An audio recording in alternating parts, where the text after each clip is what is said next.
adopción es un privilegio extraordinario y maravilloso que tienen los cristianos. Debemos meditar eso y traerlo a nuestra mente de vez en cuando, hermanos.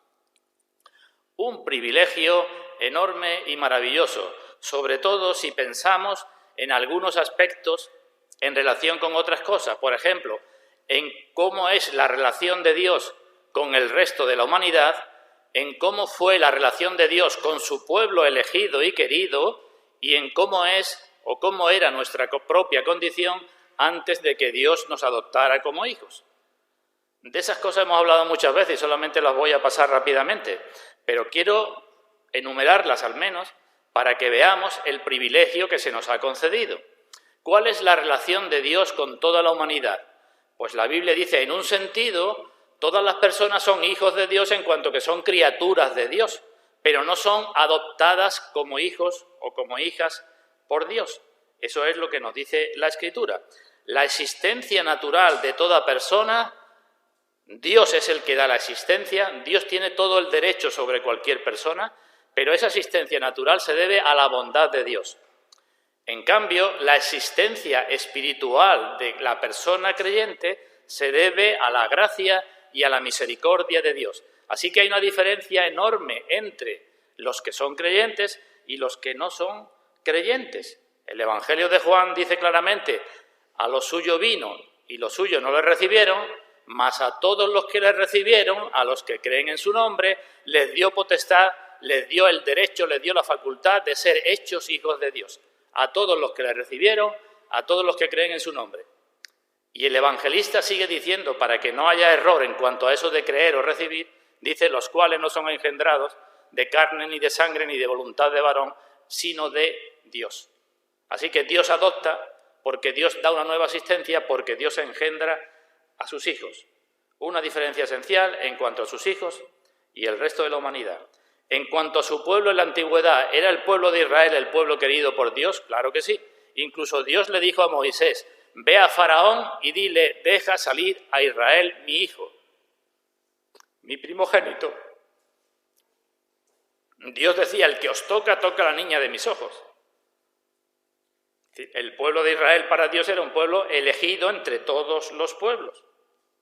Y disfrutaba de unas leyes especiales y por eso era un pueblo grande y entendido y las demás naciones decían, qué pueblo tan grande y entendido que tiene, digamos, la constitución que tiene, los 10 mandamientos y las leyes que Dios le había dado.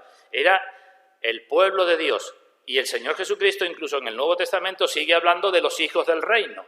Eran los hijos del reino en cuanto que estaban en un reino con unas leyes especiales. Pero el caso de ese pueblo en la antigüedad es distinto al de nosotros los creyentes.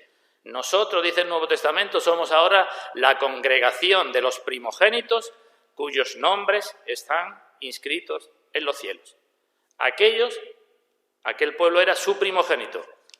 Pero nosotros somos verdaderamente la congregación de los primogénitos con nombres inscritos en los cielos. Nosotros somos ahora verdaderamente el real sacerdocio, la nación santa, que podemos ofrecer sacrificios aceptables a Dios por medio de Jesucristo.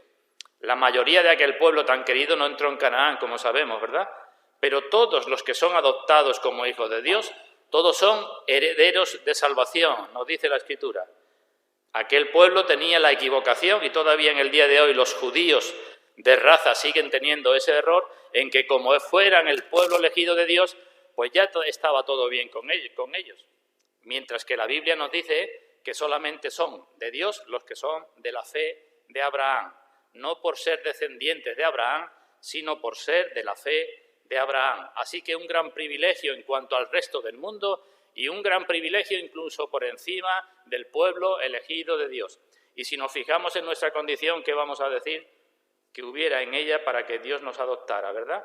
La Biblia habla mucho del carácter lamentable de nuestra propia condición. Enemigos, rebeldes, extraviados, hijos de ira, como el hijo pródigo, dilapidando todo nuestro patrimonio, perdiendo todo derecho a todas las promesas y a todas las cosas de Dios. Pero de esa condición pasamos a ser reyes y sacerdotes para Dios, pasamos a ser primicias de sus criaturas, pasamos de la esclavitud de Satanás a la libertad gloriosa de los hijos de Dios. Libertad para acercarnos a Dios, para orar, para adorar. Y digo, ¿podemos pensar en un mayor privilegio que este?